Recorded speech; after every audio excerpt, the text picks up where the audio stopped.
You know, when you step into an elevator, like one of those older ones with a mirror on the back wall and then another mirror on the door. Oh, yeah. And the doors slide shut. Right. And suddenly you aren't just looking at yourself, you're looking at like an infinite tunnel of yourself. Yeah, it's a reflection of a reflection of a reflection. Exactly. Just marching off into that weird green tinted distance forever. It's mesmerizing, but it's also, I don't know, a little dizzying. It is. I mean, it's a little Yeah. overwhelming, right? But it's actually a perfect visual representation of infinity. Hmm. And it's created by nothing more than two flat panes of glass simply facing each other. Which is wild. Yeah. Strictly speaking, it's just an optical illusion, yet it feels incredibly real. It feels so expansive when you're standing right there in the middle of it. And that exact dizzying infinite tunnel is, well, it's the perfect metaphor for what we're unpacking today. It really is. So welcome to this deep dive. Today we are taking you on a journey into nothing less than the meaning of life, the origins of human spirituality, and honestly, the actual mechanical reason why you and, everyone else on this planet overthink absolutely everything. Which I think we can all relate to. Oh, 100%. And to do this, we are looking at the source material of a rather extraordinary thinker named Dylan Robert Tauber. Yes, Tauber is, well, he's a fascinating figure. The text we are drawing from today is a sprawling, deeply personal, and highly philosophical autobiographical work.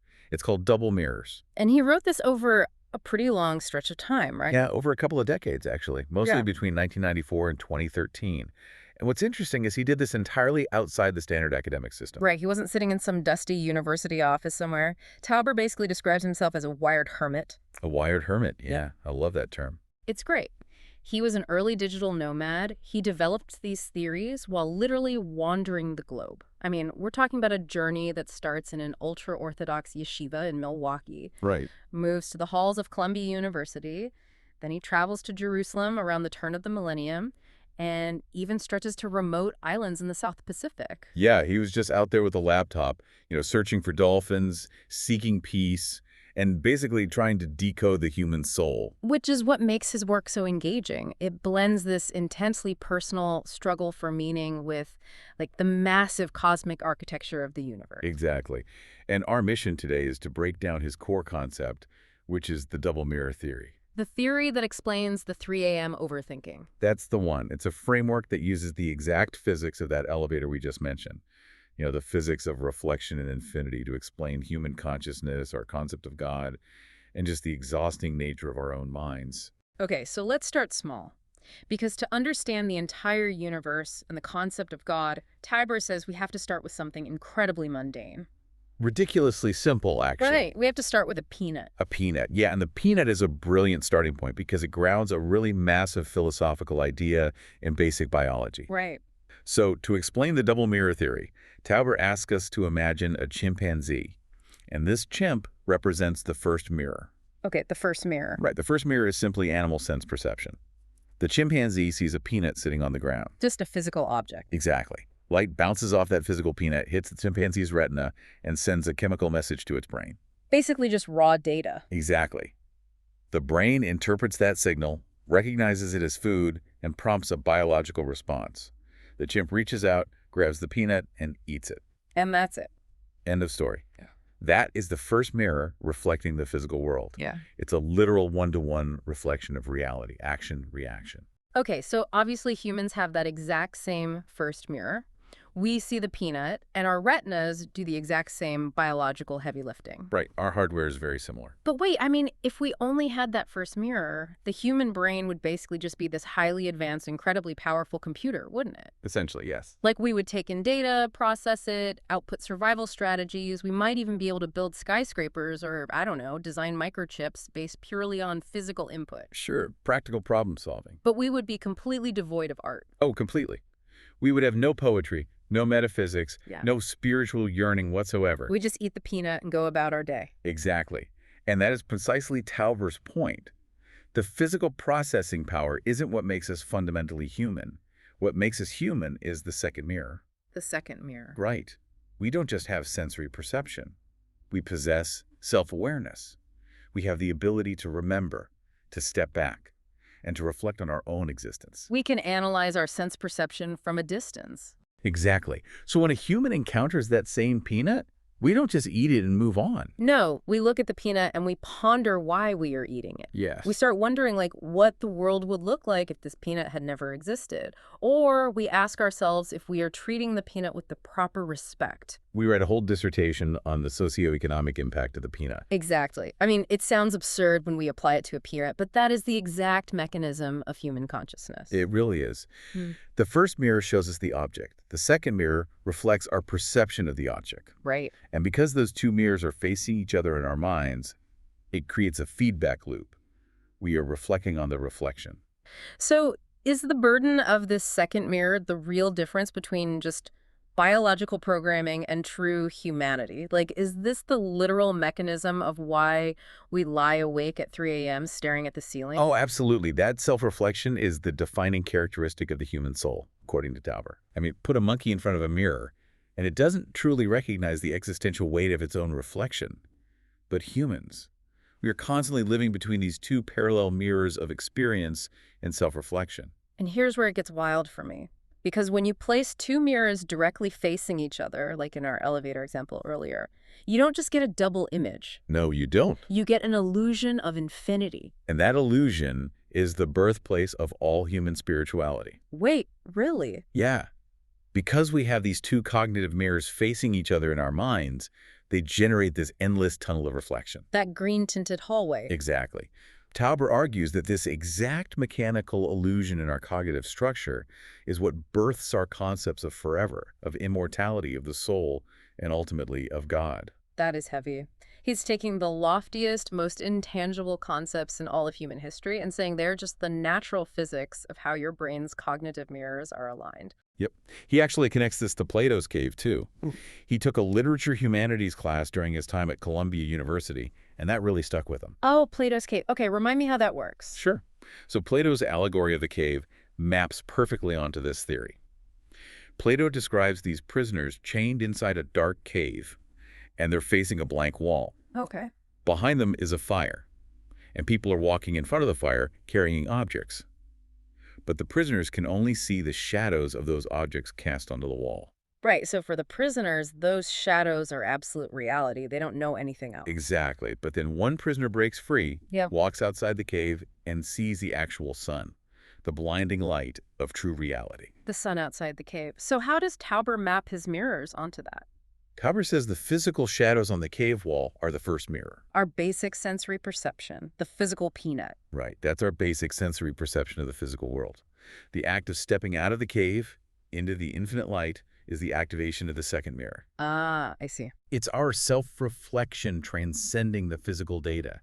We are chained to our physical bodies, sure, but we have this vision of the infinite bouncing around inside our minds. Okay, hold on. I'm stuck with something here. I have to push back on this on behalf of our listeners. Go for it. This whole idea of the illusion of infinity. Because if Tauber is calling infinity and God an illusion created by these parallel mirrors, is he just making an elaborate atheist argument disguised as mysticism? That's a very fair question. Like, if I perceive a unicorn in my mind, that doesn't make a unicorn real. How is Tauber distinguishing between an imaginary concept and the literal creator of the universe? That is the crux of his whole philosophy, and it's a brilliant paradox, honestly. He is absolutely not saying God isn't real. Okay. The unicorn analogy is a good test, but Tauber is making a distinction about how reality functions on a metaphysical level versus a physical one. How so? Well, Tauber argues that on the spiritual plane, the intense collective act of perceiving something actually makes it absolute reality. Wait, how does a reflection become an actual entity? Think about the origin of love. When early humans first experienced love and reflected upon it, that feeling bounced between their internal mirrors. Okay, so it amplified. Yes, it amplified. It generated a vision of something infinite and perfect.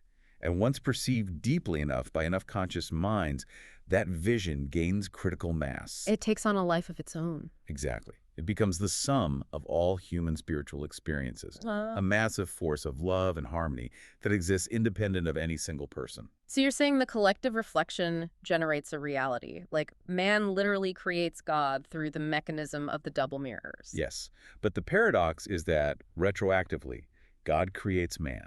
Oh. It's a continuous infinite loop. Man and God essentially build each other. You can't have the infinite tunnel without the mirrors, but the mirrors have no purpose without the infinite light they generate. It's like a self-sustaining energy source. Exactly. Because if the mirrors are perfectly aligned, they generate this incredible infinite light, love, harmony, a true connection to the divine. Beautiful, right? It is. And there's always but human minds are messy. Very messy. So what happens if the mirrors aren't clean? Well, infinity is a beautiful concept when things are harmonious. But what happens when there's a scratch on the glass? Right, a scratch. Tauber introduces this concept of spiritual distortion. Think about the physics of that elevator again. If there is a tiny smudge or just a small scratch in the bottom corner of one of those mirrors, you don't just see one scratch. No, you see an infinite line of scratches marching into the distance forever. It completely ruins the whole tunnel. Exactly. And Tauber refers to these infinite distortions as demons. Demons. Yeah, but he doesn't mean sentient, red-horned creatures with pitchforks. Right. No spooky monsters. Right. He's talking about internal manifestations of fear, panic, and anxiety that get caught in our cognitive loop. Okay, let me ground this abstract concept with a highly relatable and honestly painful example for you listening. Think about waking up in the morning and immediately stubbing your toe on the bed frame. Oh, a brutal start to the day. The absolute worst. It really is. But in the realm of the first mirror pure physical sensation, it's just a tiny physical annoyance, right? Pain receptors fire. That's it. It's just a tiny scratch on the glass. Right. Physically, it's nothing major. But then your second mirror kicks in. Your self-reflection starts obsessing over it. It always does. You think like, why am I so clumsy? Today's going to be awful. I'm going to be late for work. I'm always messing things up. My whole life is terrible. And just like that, one stubbed toe has infinitely reflected into a massive narrative of self-hatred and anxiety. You've effectively created a demon that ruins your entire week. Exactly. And all from one tiny physical scratch that got caught in the feedback loop of your double mirrors. And Tauber argues that this loop is the literal root of human suffering. Really? All of it? Basically, yeah. When fear and anxiety bounce back and forth in our minds unchecked, they multiply into a destructive force. He says this leads to a metaphysical death. Capital D death. Right. But when we actively clean the mirrors, when we align them through love, confidence, and peace, we produce life. Capital L life. Exactly. We tap into what the poet Dylan Tauber called the force that through the green fuse drives the flower. We literally generate life force by what we choose to reflect. That is, wow. It makes you realize how much profound responsibility we actually have over our own internal monologues. Oh, completely. We are curating our own infinity every single day. That's a great way to put it. But wait, if this distortion, these internal demons, if they can cause a metaphysical death inside a single human mind, what happens when we scale that up? What do you mean?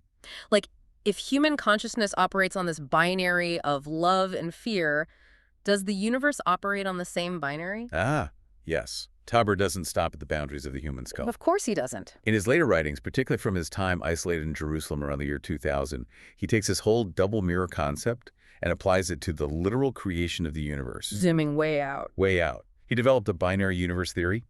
He posits that the entire universe can be understood as being made up of infinite ones and infinite zeros. Like computer code, but with massive philosophical weight. Exactly. In his framework, the one represents love. Okay, one is love. Right. It is manifested by life, creativity, and existence. Yeah. It is everything that is. And the zero? The zero, on the other hand, represents a lack of love. It is destruction, empty space, pure blackness, non-existence. Okay, so how do a one and a zero actually interact to create a universe? Well, Tauber suggests that before time even existed, there were these two infinite parallel planes, the infinite one and the infinite zero. Like two massive mirrors. Exactly. They are mirror images of each other. And the Big Bang wasn't just a random physical explosion of matter. It was the exact moment these two infinite parallel planes collided. Let me see if I can visualize this. So imagine two massive tectonic plates, but they're the size of infinity. Okay, I'm with you. One is pure existence, the one. The other is pure void, the zero. When they press against each other, the friction must be unimaginable. That friction is everything we know. The physical universe, time, space, galaxies, planets, us, is simply the doorway. It's the interactive space in between where the one and the zero infinitely grind, expand, and contract against each other. Wow. So Yeah. matter is just the spark generated by that collision. Precisely. And God, in this cosmic model, is the sum of all of it. The sum of the one and the zero. Which, I mean, that brings up the oldest question in philosophy. The problem of evil. Yeah. Why do we even need the zero? Like, why did the universe have to create lack or destruction or emptiness at all? It's the classic question. If God is creating reality, why couldn't the universe just be a happy world of sunny skies and infinite ones? Right, the ultimate question of theodicy. Why does pain or emptiness exist? Tauber uses a few very evocative analogies to answer this. Let's hear them. He says, look at the yin and yang, or look at a couple making love. Love is increased by dynamic motion. Okay. If you just have a static state of one, it stagnates. It's just a flat hum. Without the contrast of the zero, the one has no potential energy to grow. It needs the negative space. Didn't he use the analogy of a painting for this too? He did, yes. Think about a lone white dot on a canvas. It becomes infinitely more beautiful, infinitely more defined, when it is surrounded by a vast black canvas. Oh, that makes total sense. The zero is not an evil, sentient devil trying to destroy the one. It is just the necessary negative space, the empty canvas, that allows the one to be creative. So the dance between the two is what actually generates the universe. Yes. By interacting with the zero, the one increases its own glory. Even the darkest, most empty parts of the universe, or, the darkest parts of our own lives, are structurally necessary to give shape and beauty to the love and creativity we experience. Exactly. It's all part of the same massive cosmic double mirror, the one and the zero reflecting off each other endlessly. What's really remarkable is how Tauber scales this idea. I mean, whether he's talking about the macrocosm of the Big Bang and the tectonic friction of binary code, Right. or the microcosm of a single human being overanalyzing a peanut, the mechanism is completely identical. The macrocosm mirrors the microcosm perfectly. It's all about the interaction between two parallel planes of existence. So let's bring this all back down to earth, back to your daily life, because honestly, it is incredibly easy to get lost in the cosmic binary code and the abstract mysticism. It is very easy to get lost in the clouds with this stuff. Right. But the core takeaway here is deeply practical. Right now, whether you are navigating an overwhelming amount of information at work, or dealing with a difficult relationship, or literally just eating a snack, you are operating between these double mirrors. You are taking in an experience and you are reflecting upon it. Exactly. And the quality of your life, according to Tauber, is entirely dependent on how you align those mirrors. Are you letting a tiny scratch of anxiety bounce back and forth until it becomes a demon that ruins your day?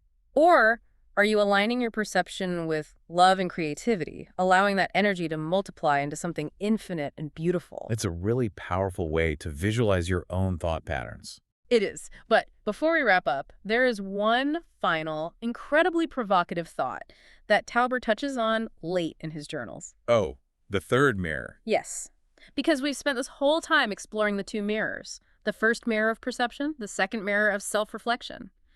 But eventually, Tauber realizes that even this entire system can become a trap. It absolutely can. Yeah. And the third mirror is a fascinating evolution of his theory. It's arguably the most crucial concept for actually finding peace. Because even if you are reflecting on good things, getting stuck in an obsessive manic loop of self-reflection can still be totally paralyzing. Exactly. You get trapped in your own head, constantly analyzing your own analysis. Right. So what is the third mirror and how do we actually use it? Tauber describes the third mirror as a new, higher form of self-reflection. It is the rare, hard-won ability to observe your own double mirrors from a distance. Observe them from a distance. Yeah. If the two parallel mirrors create the endless tunnel of thought, the third mirror is the ability to temporarily jump out of that tunnel. But how do you practically do that? Is it like a meditation technique? Or is it like cognitive behavioral therapy where you label your thoughts? It shares DNA with both of those practices, actually. Right. It's situational reflection. Imagine you are back in that elevator, surrounded by infinite reflections of yourself, panicking over a stub toe. Okay, I'm there. I'm panicking. The third mirror is the realization that you don't have to stare down the tunnel. You can just step out of the elevator into the hallway, turn around, and watch the elevator doors close. Oh, wow. It's the ability to look at your own mind objectively. To say, look at my brain running its reflection loop again without getting emotionally caught in the glare. You are detaching from the mechanism. Yes, you observe the mechanism instead of participating in it. The double mirrors might produce immense spiritual energy or they might produce destructive anxiety. But it is this third mirror, this ability to detach and observe the engine itself, that provides true spiritual understanding and deep peace. That is incredible. So we leave you with this to mull over today. The final thought. The next time you find yourself standing in that mental elevator, spiraling into an infinite, dizzying reflection of your own thoughts, whether it's anxiety over a tiny physical scratch or a massive existential crisis over the meaning of a peanut, Right. how might you step back? How might you find that third mirror, step out of the infinite tunnel, and just watch the reflections from the outside?